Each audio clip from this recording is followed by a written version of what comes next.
Greetings. I am the Chosen, and I'm an anime girl now. You think you have what it takes to be a Chosen like me? You've got about as much chance as Bond's escaping the Shadow Realm. But I suppose I could train you. I'll consider it. Anyway, hello thieves, assassins, and rogues of ambiguous gender, and today I'm going to be telling you about some of my favorite Smosh characters. Well, I started the video being the Chosen, so I may as well talk about him because I love this guy. First created for a Smosh Games Blackjack video and heavily based off of Spencer, in fact, at first having his name, the Chosen is the one who will save the world, and he damn well knows it. He has no time for earthly pleasures, and I mean that in a very specific way.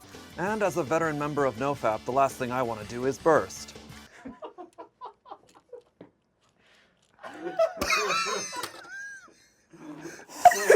The Chosen is such a fun character to tap into because you could just lock into something you're very knowledgeable about and just speak in a moderately holier-than-thou attitude with a slight speech impediment on the S's, like this. His main knowledge basis, when he's played by Shane at least, is in video games, films, and literature, but it's truly up to what you yourself are knowledgeable about. Like Angela's Chosen knows a lot about theater, for example.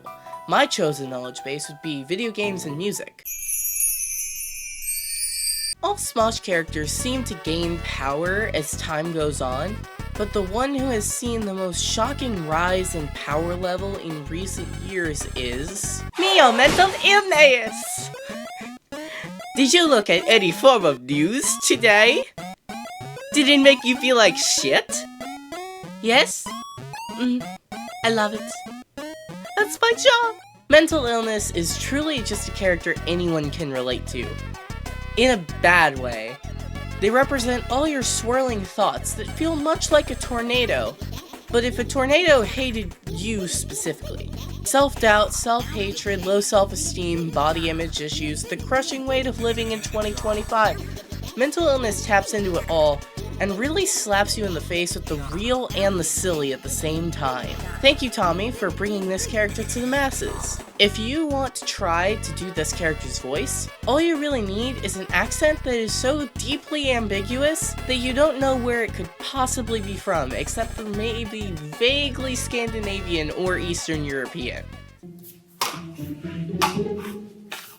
Oh, hello, Kimmy. I'm your mental illness. Brain, boot up. Analyze our body. Overanalyze our body.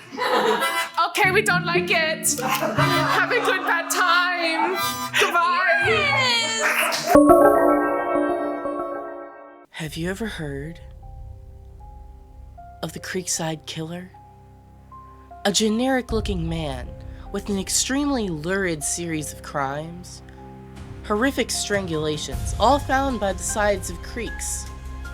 If you know anything, you gotta tell her, she's gonna get real mad. Sarah Christ is such an intensely morally gray character, it's kind of impressive. She's a kinda ex-cop, semi-vigilante sort of detective with perpetually wet hair. No one knows how it got like that, definitely.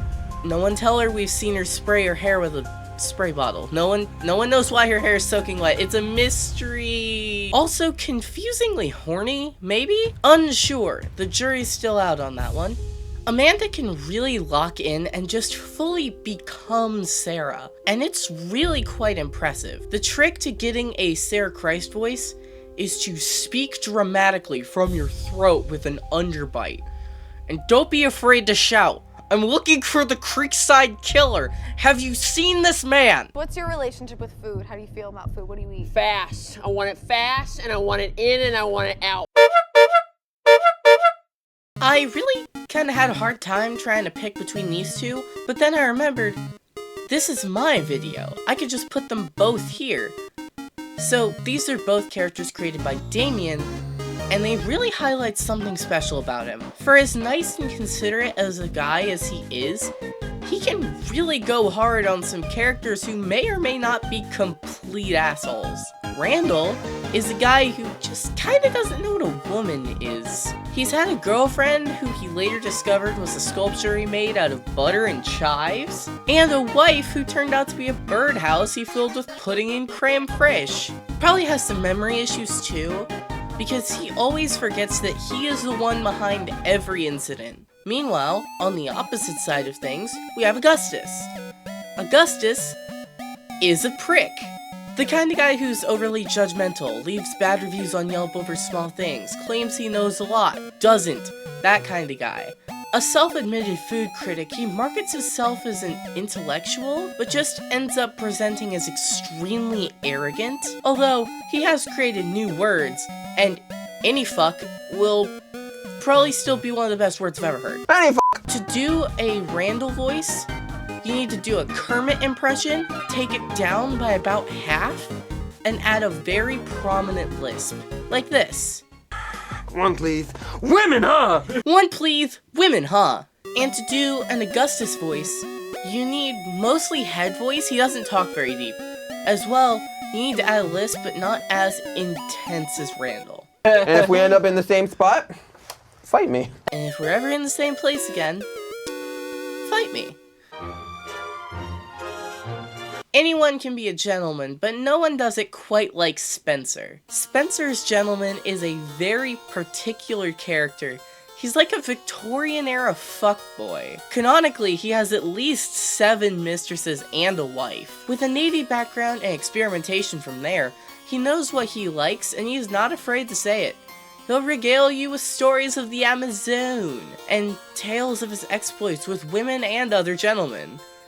What I think Spencer's gentleman does better than any other is the way he's fully just able to be this character. And he says the most out-of-pocket shit of all time, at all times, and no one gives a shit because it's just that hilarious. To sound like Spencer's gentleman specifically, what you need to do is just speak in a rich Victorian fashion and then just cycle through British accents. Never keep it consistent, it makes it funnier. And let us be quick with the game. I've got a date with the mistress at 6, a date with the wife at 7, and my child will be back from the mines at 8. I'm going through the accents like nobody's business. And that's just a smattering of some of my favorite Smosh characters. I hope you enjoyed the video. Feel free to like and subscribe. I hope you have a wonderful day, and tip your server.